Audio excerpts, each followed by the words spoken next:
Alright, okay. Okay. Hello and good afternoon. This is group Lex 243, group 143. And today we'll be discussing, we're having our discussion for our last discussion. Five. And so, can we start by introducing ourselves? Start from the left. Okay, so hello, my name is Nurul Amira binti Fazil. My matrix number is 189624 and I'm from Faculty of Science. My name is Nur Azwa Anisha binti Muhammad Nur. My matric number is 188260. I'm from Faculty of Science.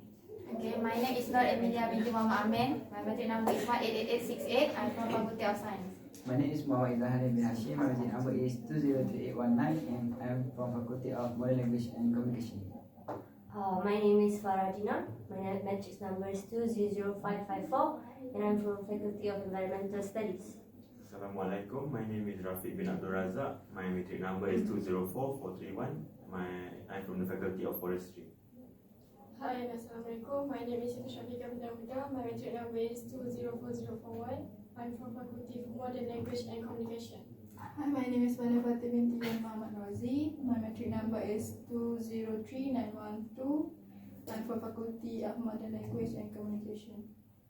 Alright, now that we have finished our introduction, would anyone want to volunteer to start? I would like to volunteer first. Okay. I've got a news from The Guardian about how I found my vocation. I was told I was not intelligent enough to study. So the story is about Sarah. She always wanted to study law, but everyone told her that she was not smart enough, and that put her off for years. She was born in a single parent family and her mom was a chauffeur.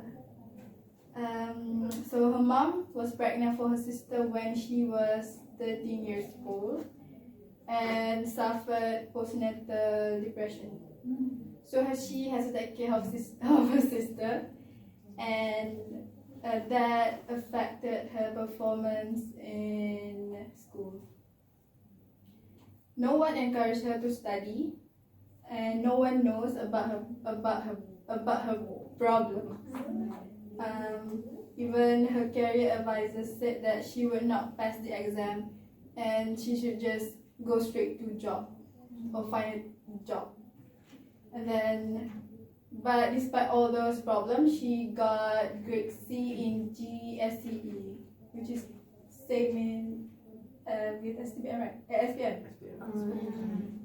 And then she worked as a receptionist, and she got a daughter 4 years later, but divorced and became a single parent like her mom. But at her late 20s, she got her aspiration to pursue her passion in law, and she graduated with first in law and won 2 scholarships. So I think this is kind of interesting so that we can show the youngsters the importance of education for their future and give them more confident to pursue study, because people's opinion do not assure our future. So what do you think about my news? If you're asking my opinion, then I think her history, her life history is very, although it can be sad, but she used her sadness and her history as something to motivate her to pursue a career in law, like this. Okay, but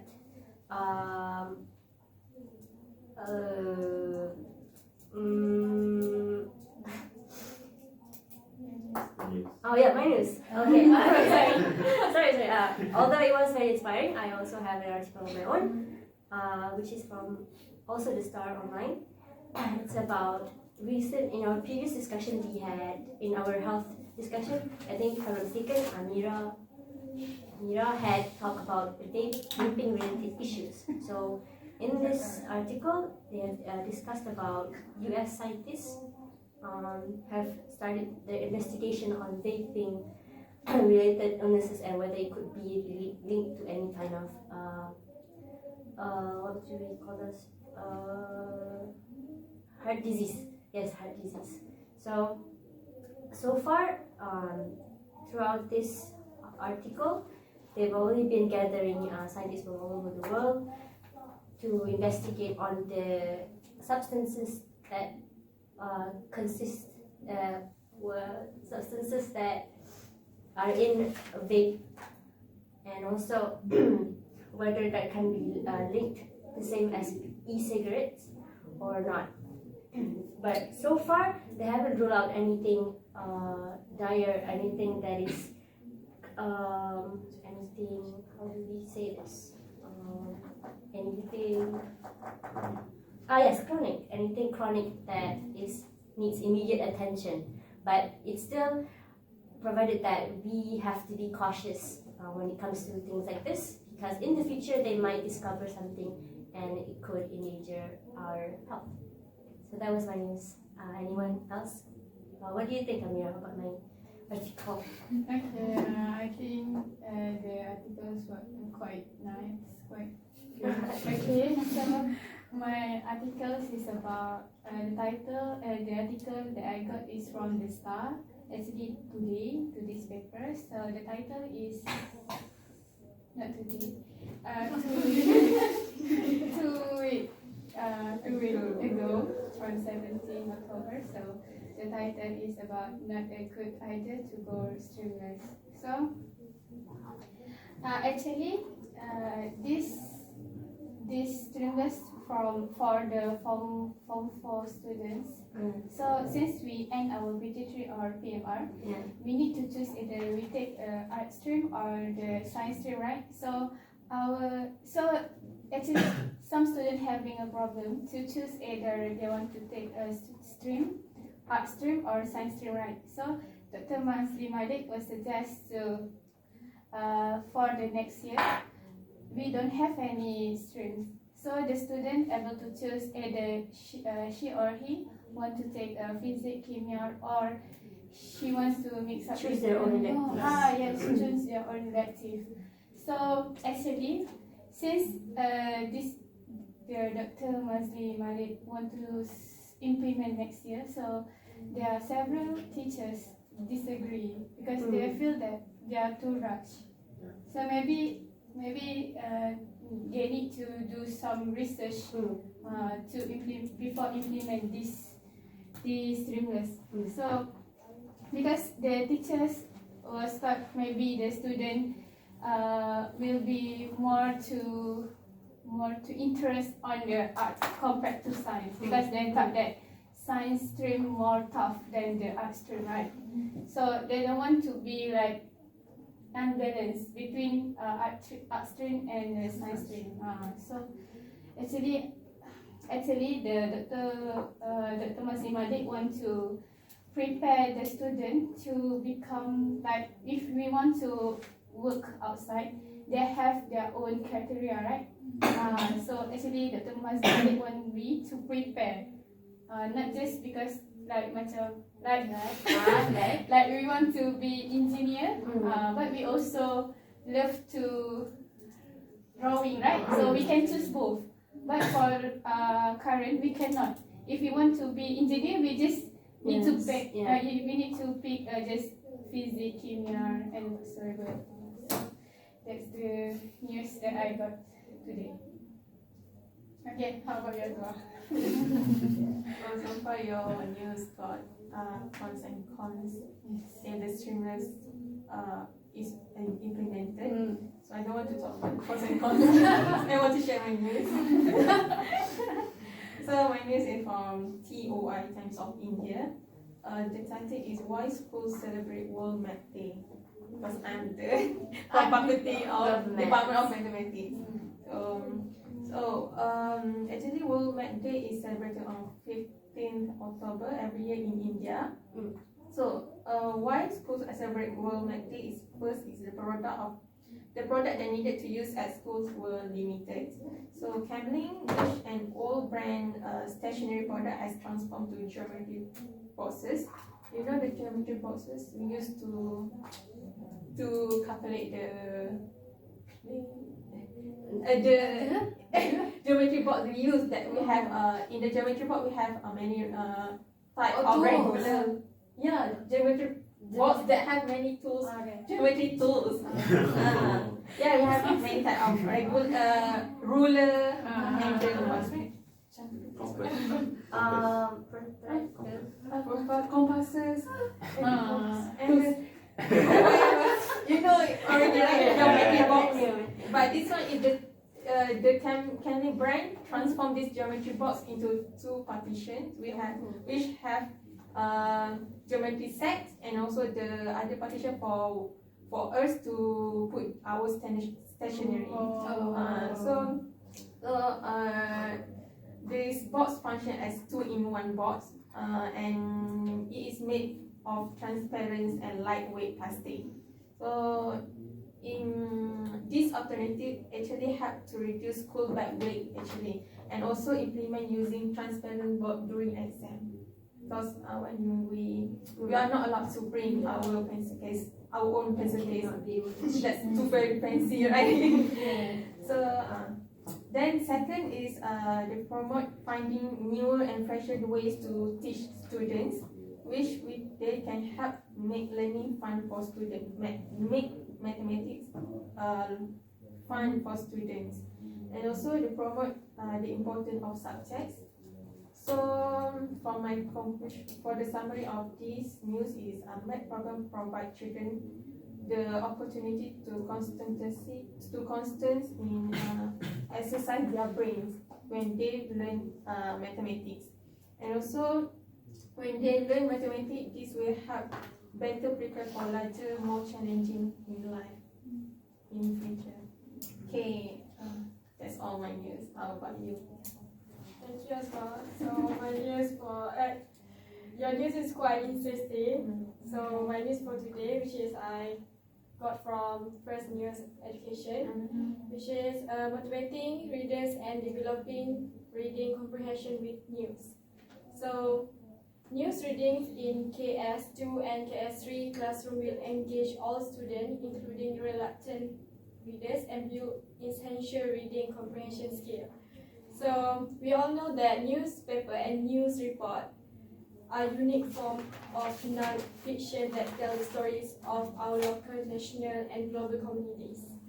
It includes serious world issues and debates, fascinating technological and scientific discoveries, entertainment and sport, as well as a dull and silly additive of everyday life.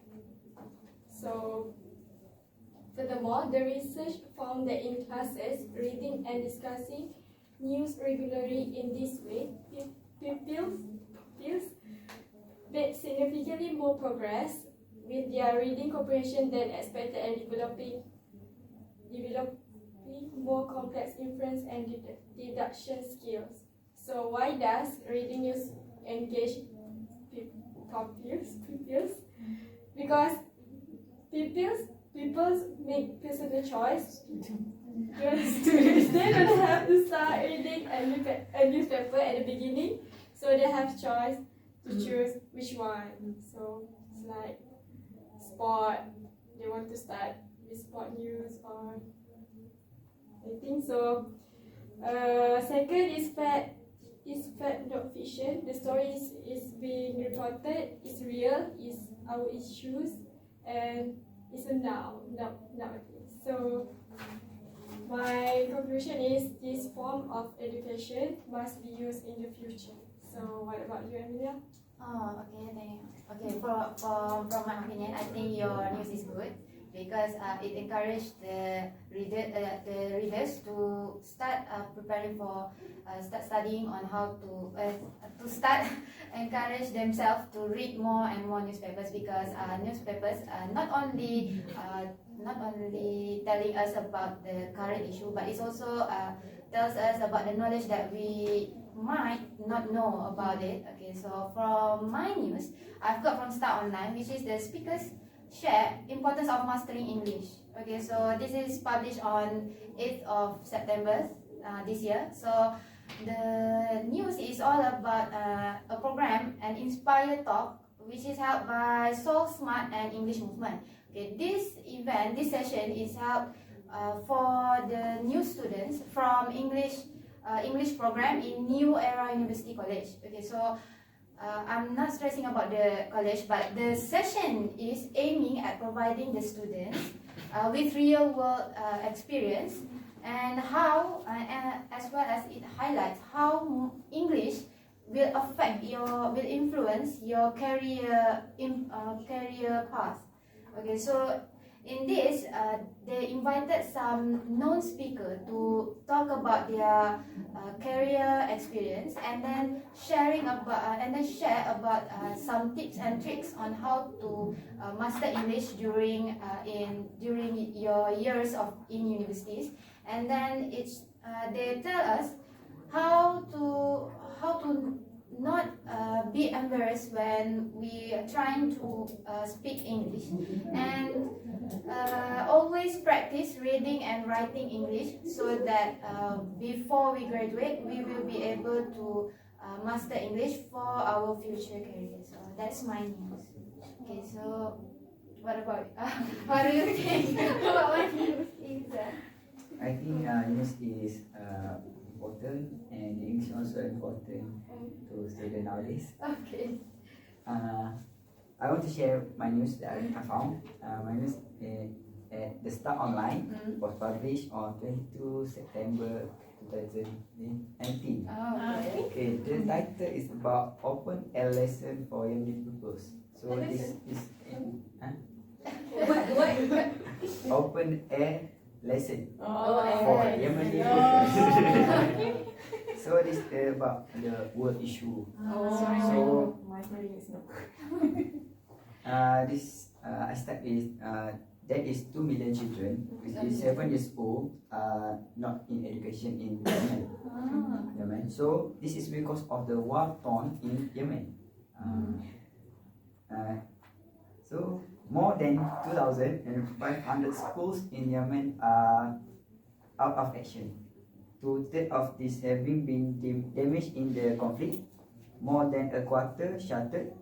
Others repurposed as shelter for displaced and barrack. Okay, so the student at Yemen, they began a new school term without a building, tables and chairs. But the teachers are still committed to providing them with an education. So this can be seen when their teachers, which is named Mogeb Ali Mohsin, write the alphabet on a brick block wall only. In addition, in the highland above the city, pupils in Yemen further their studies surrounded by good grazing nearby field.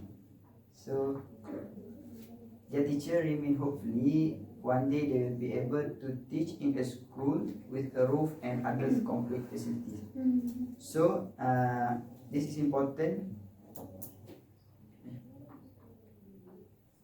This news is important because it's important that has a profound effect to us as a student nowadays.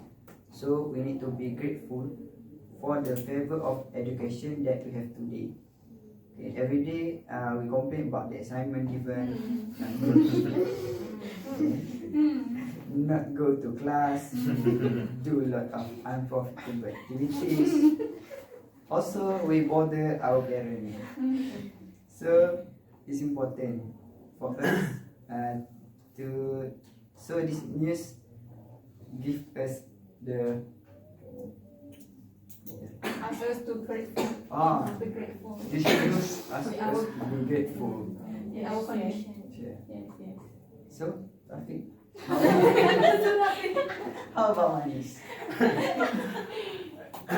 Yeah, I think what you said is true because I think nowadays we take our education for granted. Like you said, we skip classes. Lazy. Yeah. So here I have more recent news that was published last week by Aldo Heswa from the New Straits Times. The news is on the Ministry of Education. They are thankful that they've been allocated 64.1 billion from the recent 2020 budget. So this increase is a higher number than last year's budget, which was only 60.2 billion, and the money that was allocated in the interview, Dr. Mazli Malik said that they will use 735 million of it to upgrade schools nationwide, and they are especially targeting schools, poorer schools in the Borneo region, Sabah and Sarawak, and they are allocating 783 million to maintain these schools. There are also plans to build several schools in Langkawi, Hulu Langat, Kulai, Putrajaya, Pasir Gudang, Tumpat, Marang, and Johor Bahru, which are places that are rural areas.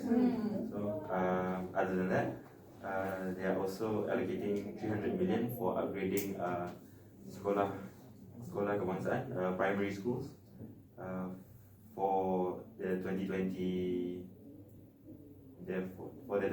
vision, and there are also a 200 million ringgit increase from 2019 for TVET centers. So this makes it a grand total of 5.9 million ringgit. Lastly, the care for special needs students has also been allocated, which is 23 million ringgit, to make these schools for disabled children more disabled friendly.